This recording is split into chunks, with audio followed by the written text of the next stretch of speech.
Assalomu alaykum hurmatli yurtdoshlar. Bugun biza magazinimizni va seximizni yana bir bor tanishtirib o'tamiz. Chunki bizga yangiliklarimiz juda ham ko'p kelgan. Operator yaqin keling. Bu birinchi showroomimiz bo'ladi. Juda katta assortimentda olib qo'yganmiz. Bu yerda xonadonlarimiz uchun har xil turdagi motorlarimizni, suv nasoslarimizni olib qo'yganmiz. 220 dan tortib 3 fazali motorlarimizgacha bor. Bemalol ekonomik deysizlarmi, nirjavika deysizlarmi, xohlagan motorlaringdan topishlaring mumkin. Ko'rib turibsizlar, mana operator ko'rsatib mana. Katta motorlarimizdan tortib, kichkina maydaroq motorlarimizgacha bor. Xohlagan joyga bemalol dasturxonda yo'lning haqida kelishgan holatda dasturxonlarni çok keltirib beramiz. Ko'rib turishlaringiz mumkin. Hali orqa tarafda skatlarimizda ham hali motorlarimiz juda ham ko'p. O'kiraman endi bir soat o'tib ketadi, to'g'risini aytaman. Ana bitta keling. Bu turishlarni mana sizlarga qulaylik bo'lish uchun biza safety ham, atmotka xizmatini ham, dastlabki xizmatlarni, hamma narsa showroomlarni ham bitta joyga qo'yganmiz. Atrofimizning nutqimiz ochiqligi sababli motorlarimiz chang yo'qdi. Lekin bu motorlarimiz yangi motorlar bo'ladi va uzoq masofada haydaydigan motorlar bo'ladi. Surataga bu motorlarni kilovat qancha suv tortib kelishlarigacha mana birov tushuntirib bergan. Mana motorlarimiz yangi hali pachkadan o'chirmagan motorlarimiz. 40 kilovat 1.5, 75 1.5. Bu nasoslarimiz har xil uzoq masofaga haydaydigan nasoslarimiz tayyor holatda yig'ilgan, olib ishlatiladi. Bu 1.5 deganingiz nima degani? 75 kilovat обороты 1.5. Обороты 1.5 minutda aylanadi. 1.5 minutda aylanadi. Mana motorlarimiz, nasoslarimiz motorlar komplet holatda qurilgan, tayyor.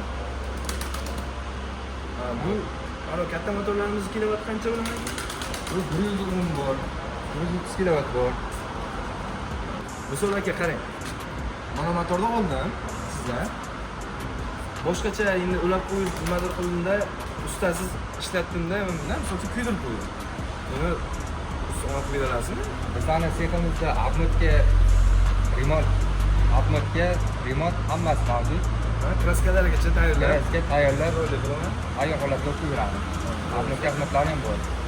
Keyin yana bu ishlatganimiz motorimiz shibni apnotka. Apnotka mustahkam, akna holatda.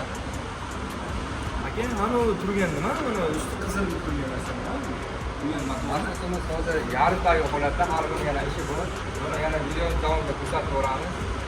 Bizning YouTube kanalimizga obuna bo'lib qo'ysalar, mana shunaqa motorlarni har xillarni qo'yib boramiz va remont bo'lgan motorlarimizni ham ko'rishlaring mumkin. Bu qanday motor bu aka? Bu motor nasosimiz, bu nasos deyiladi. Bu nasosimiz 300 kilovat bilan soatiga 1260 tonna suv beradi. Juda gigan motorlardan ekan aka. Bu qanday joylarga qo'yiladi o'zi bu aka? Bu stadionni kichikroq joylarga qo'yiladi.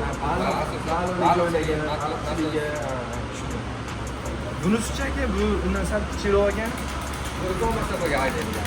Buni o'rtasida mana boyaman tonuslarni pastga boradi. Bunda kim o'tirar ekan-da bunda? Lenta bo'lmaydi, pastga. Pastga bo'lar ekan. Tushundim. Aka, keyin men misol uchun filmingda misol uchun ikkita joylarim bor-da. Qanaqa to'xtashsiz? Ikkita misol, ikkita joyim.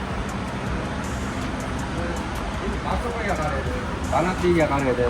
Har qanday masofaga asosda tayyorlab beramiz, zakazga qarab. Zakazga qarab xohlagan bu yerda yo'l motor bo'lsa ham 2 kun ichida bemalol olib kelib bemalol sotib olib qo'yaverasizlar. Motorimiz qancha suv chiqarib beradi, necha tonna chiqarib beradi? Bu nasosimiz 90 kilovat motor bilan soatiga 2190 tonna suv beradi. 2,5 tonna berar ekan-da. Bu boyagan uchta temirli emas ekan-a? Lenta. Necha qator bo'ladi bu? Necha qatorli bu? Aniqasi? Qatorimi? Lentani? 8 ta. 8 tali. Juda mahkam ekan-da. Bu yerda motorni sochib qo'yishsiz bu buni kraskasini quydirib, xudo xohlasa mana ayyor holatga olib kelamiz, patinalarni almashtirib, quydirib, tozalab. Buni ustiga menimcha taxtani kraskasidan qilib olishganda, bilmasam kraska kelsa sepilgan, algin holatini endi yana ideal holatiga olib kelamiz. Ichlarida simlari ham suduradi. Shunga apnotka simlari tushuninglar, nima ma'lumotlarimizni hammasini sizga beramiz. Bundan tayyorlanadi. Tayyor bo'ladi. Bundan ideal qilib haydab beramiz. Suratga, короче, Mana yana motor katta motorimiz kelgan. mana bu yerda ham bitta motorimiz tushmaydi. O'cha, biz remont ishlarimiz olib bordik. Ishlarimiz mana ishlarni ko'rsatib Buni ham keyingi videolarimizga qo'yamiz. Hali tayyor holatini ko'rsatib. bizga urib qo'yinglar. Buni mana shu motorni tayyor bo'lgan variantini, tayyor bo'lgan videosini keyingi videolarimizda ko'rsatib ko'rishga harakat qilamiz. Bizlarni manzilimizni tushuntirib ketamiz. Suratga sizga katta ko'ramiz. Kellar, manzilimiz Aliya mahallasidan kirib kelishda. Masjid bor, masjidning oldida mana ikkita suratlarni joylashgan. Bu birinchi showroomda shu tarafda. Mana bu yerda ham Sixpur ham bu yerda atmosferani remont qilish sifatlarimiz ham bor. Mana kirgizlaringni katta qilib motor qurib qo'yganmiz. Mana shundan tanib olsalaring ham bo'ladi. Pastga nomerlar qoldirib qo'yamiz. Jigarlar bizga bemalol aloqaga chiqib, xarid qilsalaring bo'ladi. Xudo xolasa chiroyli narxlarda sizlarni xizmatlaringni inshaalloh olamiz. Sog' bo'ling.